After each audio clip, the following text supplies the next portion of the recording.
YouTube! What's going on, man? Back at it again with another video. It's your boy, Numbers Fan Jay. We in here, man. We talking about contract holdouts today, man. As promised, we get to talk Ezekiel Elliott. We get to talk Melvin Gordon. We get to talk Jadeveon Clowney, three of the biggest names that are holding out this summer so far. So, got a little bit too hyped there. Got turned out just a little bit. But so we're gonna start off. I'm gonna start off by telling you guys. So contract holdouts are some of the most frustrating things that any player, fan base, or front office could go through in the NFL. Because you're missing valuable practice time, you're missing reps, you're missing getting that timing down with your teammates, you're missing the chemistry that you're building while practicing over the offseason. You're missing a lot of stuff. And it's just the business side of the NFL. It's the difference between college and pros. It's money talk. Okay, so I guess we'll go ahead and start with Ezekiel Elliott, and we'll get into more of that. So Ezekiel Elliott, of course, many people know him, consider him to be the top running back in the NFL. He's 24 years old. He's been dominant since he's come into the league. He's been producing year after year after year. The problem is he's 10th among running backs in the annual salary base. So there are 9 running backs in front of him that are making more than him. If he's considered to be the top back, he should be at the top when you're talking about money, right? That's not the case. So let me kind of give you a general sense of where he's at. So LaShawn McCoy will literally nearly double what Ezekiel Elliott will be making next year in 2019. And we all know LaShawn McCoy is on the cusp. He's kind of on the edge of being cut by the Buffalo Bills. So, I mean, you have to pay the guy. But 3 backs earn 8 figures annually. None of them are Ezekiel Elliott. So, those 3 backs being Le'Veon Bell, just signed his new deal, David Johnson, and Todd Gurley. Jerry Jones has claimed that they don't need Ezekiel Elliott, so that's not a good sign. Also, another thing that makes this case particularly different than the other 2 cases that I'm about to talk about is that Ezekiel Elliott has had off-the-field issues. He's been in a little legal trouble, just things that aren't helping him, you know? So he's currently in Mexico, holding out, working out, enjoying his life as a millionaire. A lot of people look at it as somebody being greedy or somebody just wanting too much. But you have to look at it from the standpoint that if you're doing work in a competitive field and you're getting paid less than your competitors who you're performing better than, that wouldn't be fair to you. So it's not fair to them.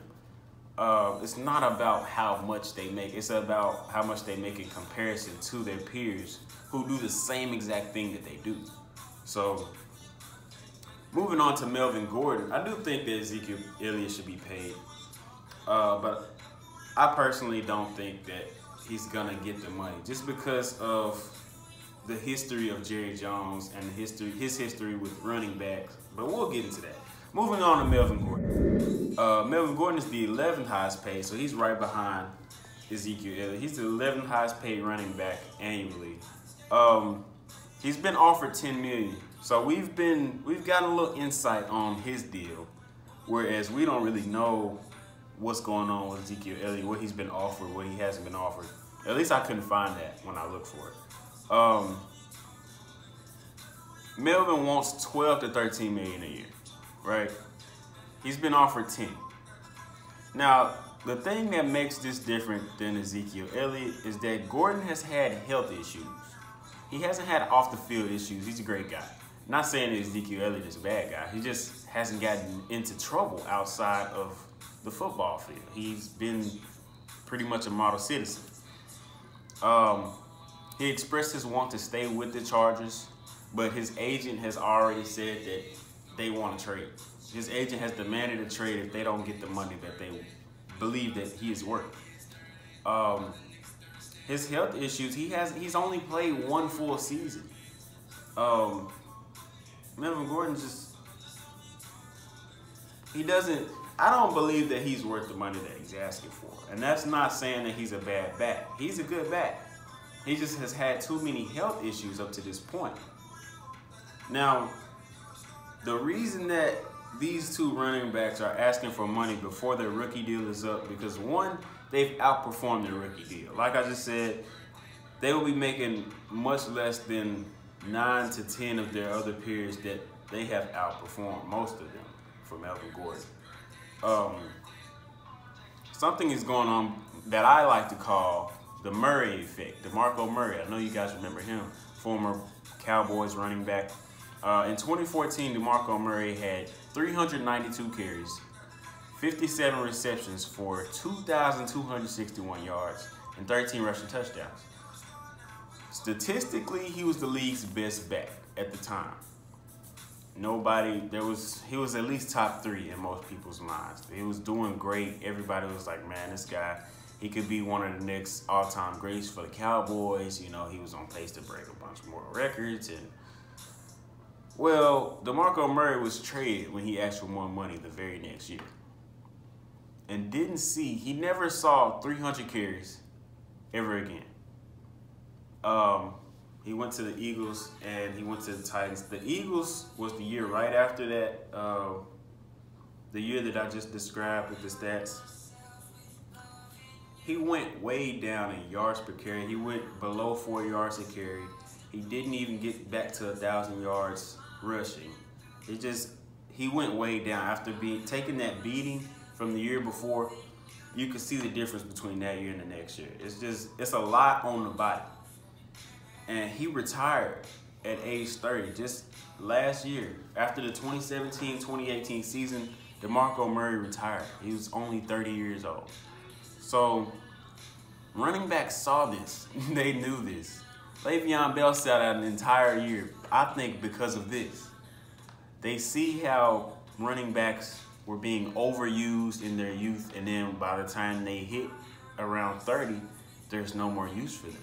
They're being pushed to the side. They're being kept in backup roles, maybe for really short yardage, 4th and 1 situations, 3rd and 1 situations. And they're just taking too much of a beating. Running back is one of the most brutal positions in the NFL. If they're not running the ball, if they're not catching the ball, then they're blocking.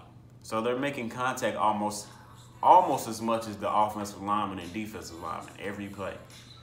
So I think a golden standard that everybody has been trying to reach is Frank Gore. Frank Gore is getting ready for his 15th season in the NFL. 9 of those seasons he rushed for 1,000 yards. He is 36 years old. This is what running backs want. Frank Gore, we all know how he played with the 49ers. He rushed for 1,000 yards for 4 years in a row. He was great. He's always been great. He just continues to produce even after the age of 30. He continues to produce, continues to produce, continues to produce. And these running backs, they want long-term security. They want to be able to do what Frank Gore is doing at 36 years old playing in the NFL. They don't want to be like DeMarco Murray, who retired at the age of 30. So these people that have been holding out, the running backs especially, they've outperformed their rookie deals and they want long-term security. They feel like they've earned this long-term security through their production. Only two thing with these two running backs is that Gordon has not been healthy and Ezekiel Elliott has off-the-field issues. Those are really big pinpoints when you look for players that you want to extend to long-term contracts. I believe that the Chargers are willing to give a long-term contract. They just don't want to give him that same money as Todd Gurley, because Todd Gurley, up until the end of last year, he was a pretty healthy guy coming into the NFL. You know, he came in after that. I believe he tore his ACL coming out of college, played half a season, but that was one of the best half seasons that we've ever seen. So I mean, it is what it is. I believe that both running backs should get paid. Just think Gordon should come down a little bit off his high horse. Jadeveon Clowney, the final name that we're going to talk about today, he was the #1 pick in the 2014 NFL draft. So that's the biggest difference between him and the two running backs, other than the fact that they play two different positions. He was franchise tagged, and the date has already passed for him to take a long-term extension off of this franchise tag. So he pretty much has to just play it out. He doesn't want to do that, so he's holding out. He's set to make almost $2 million less than a typical defensive end would make, and that's because the scheme that he's in is a 3-4. He's listed as an outside linebacker, not as a defensive end. That's why he's not making the money that he should be making, which is why he's holding out. Well, he's more of a 4-3 defensive end. That's really what he is.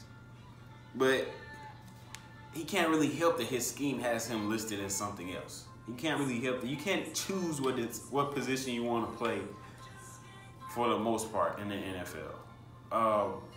They put you where they feel like you'll do best at and where you feel comfortable, whether that be on the right side or the left side. There's a strong belief that Jadeveon Clowney will be traded. There's a strong belief because of this contract dispute, and also because Jadeveon Clowney has never eclipsed more than 9.5 sacks. That was in 2017. Last year he had 9 sacks, so he's never been in the top 10 in sacks.